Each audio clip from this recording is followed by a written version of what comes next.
Bagong post ni Alden, mapapahanga ka talaga. Tapos, Hello Love Again, no, na-recall ng isang fan dito mga kasembreros. And then si Kath, spotted, no, na nag-badminton. And then Alden, spotted din siya, no. Saan kaya ito mga kasembreros?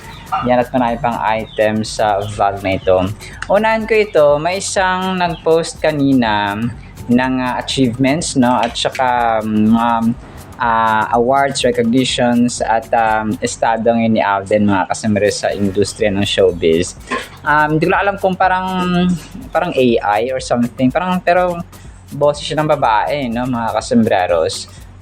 Sinabi dito na isa sa pinaka respetado at matagumpay mga kasembreros na aktor sa Pilipinas. So matapos yung 15th anniversary niya sa industriya, ay mas pinipili niya ang dekalidad at nakabuluhang projects mga kasembreros kaysa dami ng ginagawa. So mamaya piplay ko na lang ito para ma-appreciate niyo po mga kasembreros, no?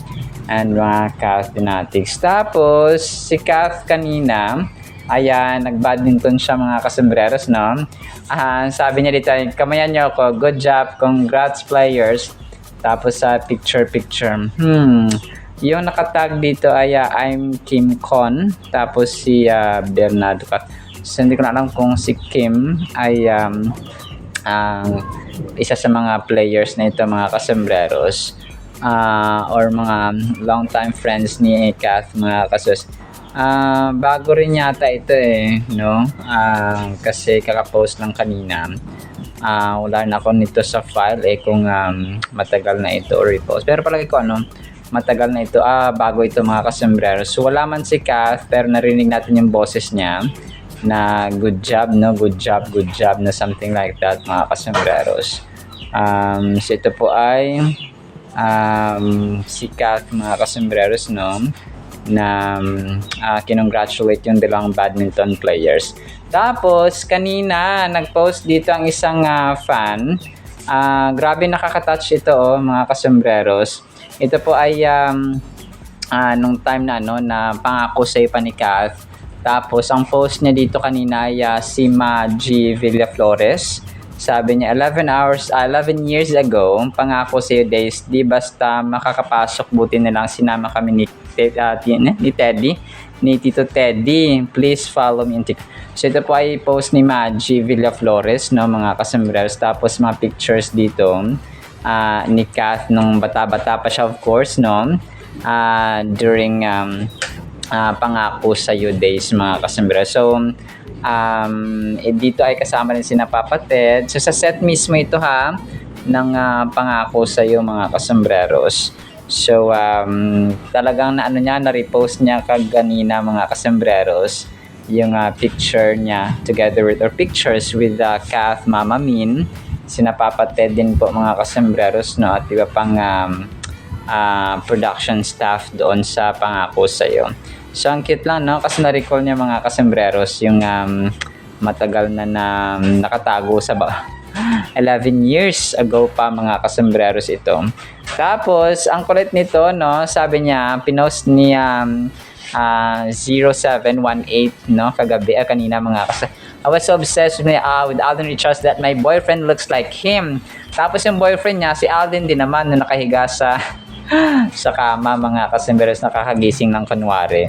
So parang wala siya ibang boyfriend, no, ay si Alden lang din mga kasembreros. I was so obsessed with Alden Richards that my boyfriend looks like him. So yung boyfriend niya ay si Alden din po, no, na bagong gising. So just woke up like this, pero pogi pa rin mga kasembreros, no, and mga Kath Dinatics. Tapos major item tayo, sobrang mapapahanga kayo dito mga kasembreros sa pinost ni Alden sa kanyang Instagram. Parang yung pinost niya dito ay instruction from Joel Christian Guy kung paano daw magsimula na magbasa ng Biblia mga kasembreros. Sabi niya, you were to start in the Bible. So sabi niya dito ay pinakauna Romans, how to live a Christian life. Yung book of Romans, napakaganda nito mga kasembreros. Yung Philippians, having joy in the trials. Tapos yung Galatians naman, pursuing a life of holiness. And then yung Psalms, ang ganda nito, Psalms, parating mo sinasabi dito na yung salmo or mga awit ni Haring David ay mapapalapit tayo lalo kay Lord mga kasos. Feel your emotions with God. No, yun siya mga kasembreros. No? Tapos ang Book of John tells the story of Jesus' life. So yun siya mga kasembreros. Definitely lahat naman ng book sa Biblia ay napakaganda at dapat nating basahin. Pero itong na point out na dito ay kung paano magsimula, no? Kung kayo po ay bago or beginner na magbabasa ng Biblia. So Romans, Philippians, Psalms, John, Galatians, mga kasembreros. Tapos yung Ephesians, no? Yung New Testament na mga libro ay napakaganda mga kasembreros na simulan din. Especially yung Book of John kasi Book of Love ito, no, mga kasembreros, kasi dito yung pinakapuso ng Biblia na John 3:16, no? For God so loved the world that He gave His only begotten Son, that whoever believes in Him shall not perish but have everlasting life, mga kasembreros. Tapos ito, ang cute nito mga kasembreros, ito yung time na nag-fangirling si Bini Joanna, mga kasembreros, na nahimatay siya nung makita niya si Catherine Bernardo, mga kasembreros. So sobrang nahimatay-himatayan siya, no? Ibig sabihin ay sobrang na starstruck siya kay phenomenal box office cinema queen, mga kasembreros. So si Bini Joanna, tapos si Kath. So alam natin na talagang hinahangaan ni Bini Joanna si Kath, mga kasembreros, ever since. So fangirling, no, ang peg ni Joanna dito. Alam natin ang Bini na world class talent din ito, no, ang Bini Group, mga kasembreros. So ito po ay sa mga throwback, no, mga kasembreros. Tapos ito mga awards ni Kath, mga kasembreros, na recall kanina ng isang admin po, mga kasembreros. So Philly Teleserye na Facebook page yata nag-post nito noon, mga awards ni Kath. So dito ay parehong famous famous award niya for best actress sa kanyang gawa sa A Very Good Girl, mga kasembreros. So na-recall lang, no, ng isang admin, mga kasembreros, yung awards or best actress sa famous, mga kasembreros, niya Kath, no, yung kanyang dito, yung kanyang ginawa. Tapos ito si Kath, tapos si Jong, si Mylene Dizon, no, Pamilya David reunion. So si Mara and Susan para sa soap na Mara Clara nga, mga kasembreros, no. So parang ito po yata ay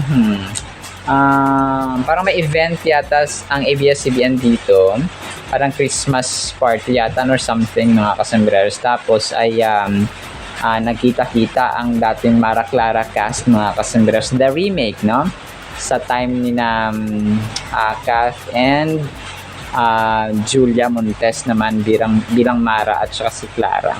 Tapos isa sa major items natin, ito, no, spotted si Alden, mga kasembreros. Yung caption dito ay "Welcome to Dubai, Kath, then Hello Love Again." So during Hello Love Again pa pala ito, no, dito si Alden at saka si Kath ay spotted. So yung ko kanina, na-emphasize ko ay si Alden lang na spotted, mga kasembreros. Pero ito pala yung time na pumunta sila sa Dubai, na kung saan ay pinaka huling meet and greet ng fans itong ginawa nila, mga kasembreros. So ito po ay time na bumisita sila sa Dubai, no, na kung saan ay tinanggap sila ng mga tao na sobrang inayos-ayos ni Alden yung buhok niya dito. So alam natin na walang iba nakakahawak ng buhok niya maliban sa kanya ay si Kath lamang, mga kasembreros. So naka-gray si Alden at saka naka-brown si Kath dito, mga kasembreros. So they are being welcomed, no, by Filipinos and other nationalities siguro, no, dito, mga kasembreros, sa Dubai. Parang hindi ko lang sa lounge, airport lounge ba ito, no, mga kasembreros. Pero yun po, no, nakakatuwa lang. So this is somehow throwback as well, mga kasombreros. Kasi nga ay na-recall lamang po natin. Tapos, ito. So, ito po ay si Kath. Parang kumakanta siya dito, no? Naka-gray, silver si attorney. Tapos, may mga backup dancers, mga kasombreros. Ito po yata yung time na parang nag-perform siya sa ABS-CBN Christmas Party sa MOA Arena, mga kasombreros, 2024. Parang 2024 pa yata kasi last year ay parang maliit na venue lang yung ginanapan ng Christmas party ng buong ABS-CBN, mga kasombreros or kapamilya Christmas party. So pasensya na po kayo kasi umuulan po, mga kasombreros. So ito parang clips lang doon sa kanyang ginawang performance nga, mga kasombreros, na kung saan ay may buwis buhay pa nga dito si Kath. So parang dalawang production numbers yung kanyang ginawa dito, mga kasombreros. So nakakatuwa lang din. So parang recall lang din ito. Ito. So isa sa mga major items din natin ito, inalala ng isang fan yung linya ni na Joy and Ethan, mga kasombreros, sa Hello Love Again. So parang si Tita Gem 12 sa TikTok ay pinost niya kanina, tapos parang kamukha daw niya si Kath no, yan yung nabasa ko sa comments, mga kasi parang may similarity sa ni Kath. So ito yung time na nagkaroon ng confrontation sina Joy and Ethan.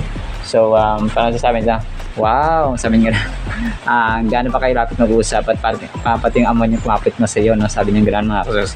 So yun, Joyce, sabi ni Ethan, din nag-usap nila kami. Umuwi ka pa, sabi niya. Sana nag-usap na kayo maghapon magdamag, sabi niya dito.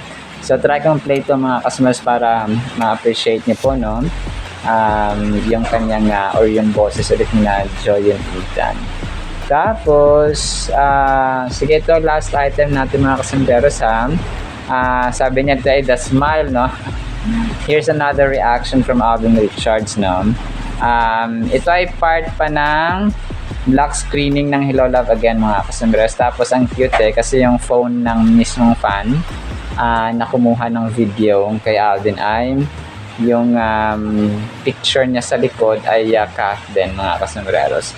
So pause si Kill, na something like that yung kanyang pangalan. The reason, no, sabi niya dito, the smile. So the reason, mga kasombreros. So nakikitaan siya kay Alden nung nagpa-dimple siya, mga kasombreros. So medyo late yung reaction ni Alden dito, pero definitely ay palong-palo, no, ang fan na dito na kumuha ng video, mga kasombreros. Tapos sige, siguro last item na natin ito, mga kasombreros, no. So may isang fan dito, parang Thailander yata ito, no.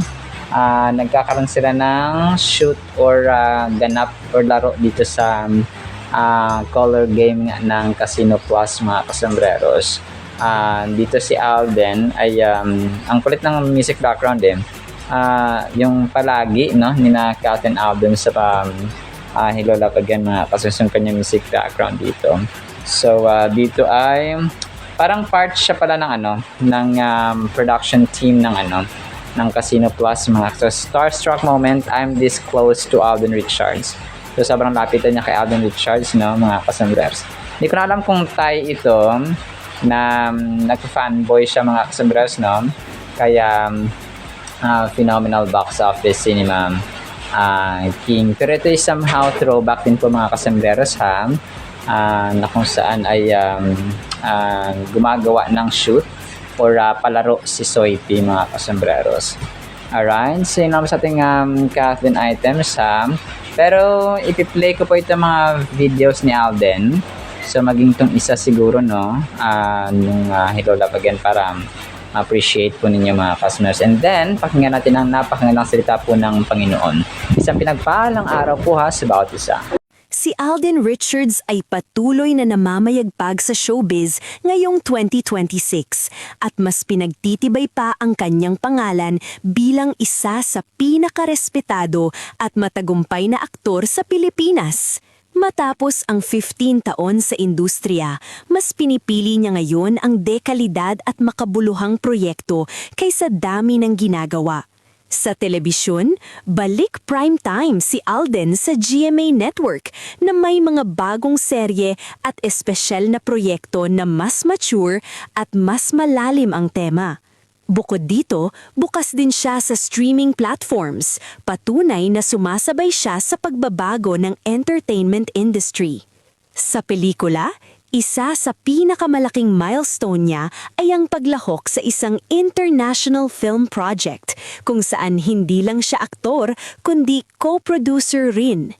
Ipinapakita nito ang kanyang paglago hindi lang bilang artista kundi bilang creative businessman. Sa personal na buhay, mas pribado at tahimik si Alden. Mas binibigyang oras niya ang kanyang pamilya, sarili at mga personal na interes sa labas ng showbiz. Kilala rin siya sa kanyang pagiging hands-on sa negosyo at sa pagtulong sa iba sa pamamagitan ng charity at advocacies. Sa kabuuan, ang 2026 ay isang taon ng maturity, stability at expansion para kay Alden Richards. Hindi na lang siya sikat na aktor, kundi isang artistang may direksyon, paninindigan at pangmatagalang layunin sa industriya. At para po sa ating Word of God is sobrang ganda po nito mga kasembre. Sana po ay patapusin natin. Ang title po ay Gamitin sa Mabuti. 1 Peter chapter 1 verse 13. Sabi ni Apostol Pedro, "Get your minds ready for good use. Keep awake, set your hope now and forever on the loving favor to be given you when Jesus Christ comes again." So, kagaya na mention ko dun sa isa kong vlog, ang mga salita or reminder mga kasembreros or verses na sinulat ni Apostle Peter mga kasembreros or Saint Peter ay talagang napakalalim, no? It talks about salvation, redemption, the kingdom of God in general, no? Nandun yung reconciliation, nandun yung yung repentance, no? Yun siya mga kasembreros, and of course the great love of God mga kasembreros, which is the core theme, no? The central theme mga kasembreros ng Christianity, yung grabing pag-ibig ng Diyos sa tao. So, ganoon siya. So, may mga bagay na tama naman siya or mabuti siya mga kasus, pero pag ginamit natin sa masama, or mali yung ating ways ng paggamit mga customers ay naging masama rin yung epekto. Okay? Let's say yung tubig, no? Yung tubig, talagang kailangan natin ng tubig. Pero kung gagamitin mo siya sa mata, okay, bubuhos mo siya sa ating tenga or sa ilong natin papadaan yung tubig. So, nagiging mali yung kanyang effect. Nagiging mali yung kanyang impact sa ating mga kasembreros. Although water itself is good, no? Kasi kailangan natin ng tubig, no, mga kasembreros, para hindi tayong uhaw and para ma-hydrate tayo.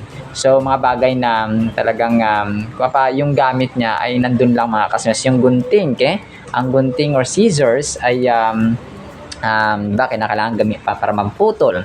No, pero pag ginamit natin yung gunting para pamputol sa ating mga daliri ay so yun na po yung mali mga kasembreros. So nakita natin dito whatever things na mabuti naman sila at yun yung kanilang purpose, yun yung kanilang gamit ba mga kasembreros. Pag ginamit natin sila sa masama or sa iba, no, ay nagiging iba yung epekto at nagiging masama mga kasembreros. So ganoon po siya. Yung cellphone, of course, no, kapag ginamit natin sa tama, pag ginamit natin sa kabutihan, naging mabuti siya mga kasembreros.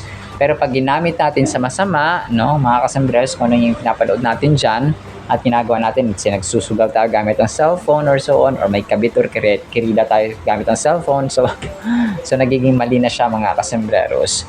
So, marami mga, that is why yung Biblia, no, ang Bible itself ay mabuti.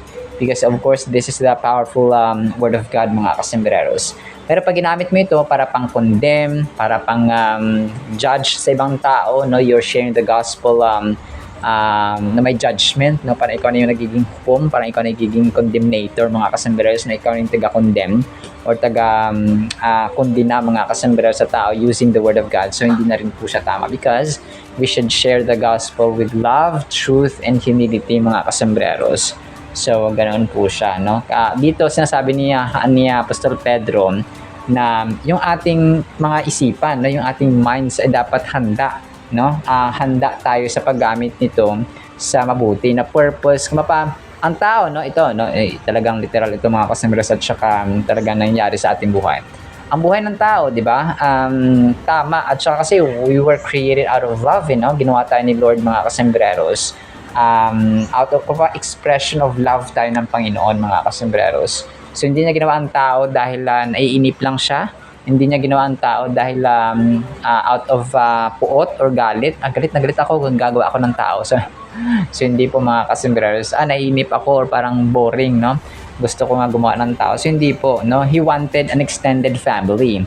He wanted extended children, extended sons and daughters, mga kasembreros, or I would say, or the Bible says, adopted, no? Sons and daughters of the living God. So tayo po ay gustong maging kapamilya, okay? Maging extended family ng Diyos, mga kasembreros. That is why He created us, no? Kasi yung tao, di ba, sa mundo ito, let's say mag-a-adopt sila ng isang bata, no? Ibig sabihin, yung adopted na bata na yon, or kung 5 bata, mga kasembreros, ay gusto nila maging part sila ng family nung nag-adopt, mga kasembreros. So, ganun din po ang nangyari sa atin sa pamamagitan ng adoption through kay Jesus Christ. No, Jesus Christ was the way, is the way, and will be the way, mga kasembreros, para ang isang tao or ang isang individual ay maging kabahagi ng great big marvelous and spiritual family ng Diyos, mga kasembreros. So ganun po siya. The more the merrier, the more the better, mga kasembreros. So mas madami ang nililigtas, mas marami ang nakakilala kay Lord Jesus Christ, mas mabuti. Kasi that's the main purpose, no? That's the main purpose of the gospel. That's the main purpose of why Jesus Christ died on the cross, and so on, mga kasembreros. So kung kaya isipin natin na tayo pa ay ginawa ng Diyos out of love. Pero kung ang ating sarili, kung ating pagkatao, mga kasembreros, ay gamitin natin sa masama, gumagawa tayo ng masama, naging pasaway tayo sa ating magulang, sa ating community, sa ating barangay, no, sa ating lipunan, so nagiging masama din tayo. So ganun, as simple as that, no, kapag ginamit natin sa masama na, which in fact dapat yung purpose ng tao ay mahalin ng Diyos na buong puso, lakas, kaluluwa at isipan, pero at saka ang kapwa natin tao, kagaya natin sarili, pero ang ginawa natin ay naging papasakit sa ulo tayo ng lipunan. So nagiging mali rin po ang ating gamit, mga kasembreros.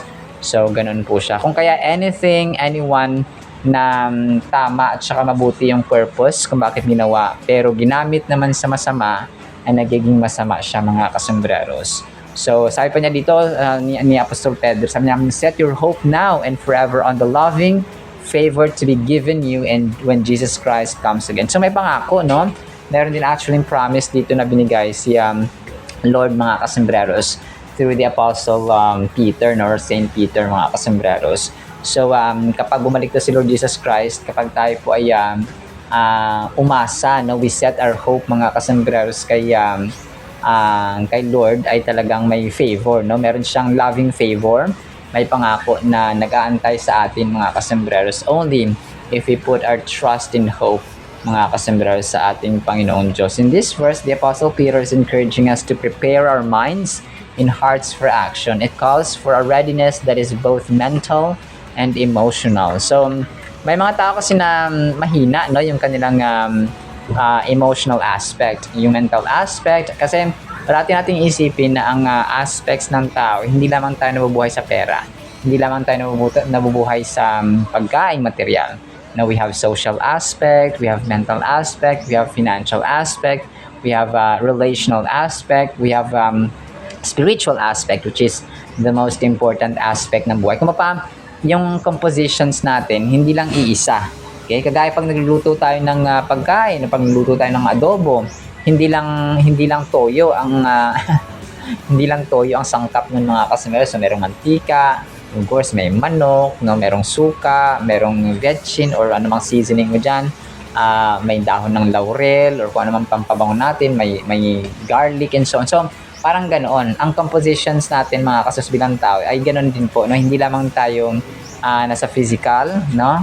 Pero pa may spiritual aspect din tayong dapat i-consider. Merong dito. Basta, no, we have lots of, kung kagaya na mention natin, na mental, relational, social, financial, and spiritual nga, mga kasembreros, no, which is the most important aspect, mga kasus. This suggests that we need to be actively involved in the way we think and act as we await the grace that God promises through Jesus Christ. So, parati nating isipin na merong nag-aantay. Kaya merong pangako ang Diyos na nag-aabang sa atin, mga kasus, at nag-iintay kapag tayo po ay patuloy, no? Hanggang sa pagdating ni Lord Jesus Christ, hindi nawala yung ating pag-asa, yung ating pananampalataya, mga kasembreros. So, and dapat, no, talagang yung ating isipan ay handa, no? This passage invites us to think about our mental preparedness. Just like athletes train their bodies for a race, we too must prepare our minds for the challenges ahead. The verse challenges us to be intentional and proactive. We should filter our thoughts through the lens of Scripture, maintaining a disciplined approach to our spiritual lives. So we might ask ourselves, are we focusing on the fears and worries of the world? Or are we looking up to God with expectation? So, tayo ba tama naman magpaplano tayo. No? Tama naman ang kailangan bumuo ng plano, ng hakbang, ng steps, no, para mabuhay, para makapag-ipon o makapag-invest, for example. Pero ang importante dito ay ang Diyos na nasa gitna. Kasi aanhin mo yung kayamanan, aanhin mo yung maraming pera, nag-aaway naman kayo parati, no? Nagbibilangan naman kayo ng nagbibilangan kayo ng tulong, nagbibilangan kayo ng gawa. So wala rin pong mas maganda pang tumira sa isang simpleng tahanan, sa isang simpleng bahay, pero nag-uunawaan at gumahalan ng pamilya kaysa naman sa mayaman niya kayo, nag-aaway naman parati ang mga tao sa loob ng bahay. So useless din po ang lahat-lahat, no, mga kasembreros. Kasi yung financial blessing, yes, blessing sa Panginoon, pero mas blessing pa rin talaga. No, bonus na lang yon. Ang pinakamalaga sa lahat ay yung nag-unawaan, may kapayapaan, at nagpapakumbabaan ng loob sa loob ng tahanan, mga kasembreros. So yung nanay, yung tatay, pag-utusan ng mga anak, no, sumusunod. Yung mga anak naman ay minamahal nila yung magulang and so on, no? Yung ganun siya, mga kasembreros. So definitely sentro talaga ang love, no, or ang pagmamahalan sa loob ng tahanan, mga kasembreros, because si Lord, no, talagang sinasabi sa atin na dapat gamitin natin ang ating buhay rin sa mabuti because we are His, we were created according to His image. Alright, sinabi sa ating Word of God, ha, no, pagpalaan po tayo ng pag-ibig, pananampalataya, pag-asa, and of course, no, yung great and true purpose natin, good purpose, at pagiging handa sa ating mental aspect, yung ating isipan ba, no, na tayo po ay maalam, tayo rin po ay handa spiritually. In the mighty, holy, sweet, magnificent name of the Lord Jesus Christ, we pray, with the communion of the Holy Spirit of the living God. And everyone said amen and amen. See you sa next segment, mga kasembreros, and paalam po. I love you all.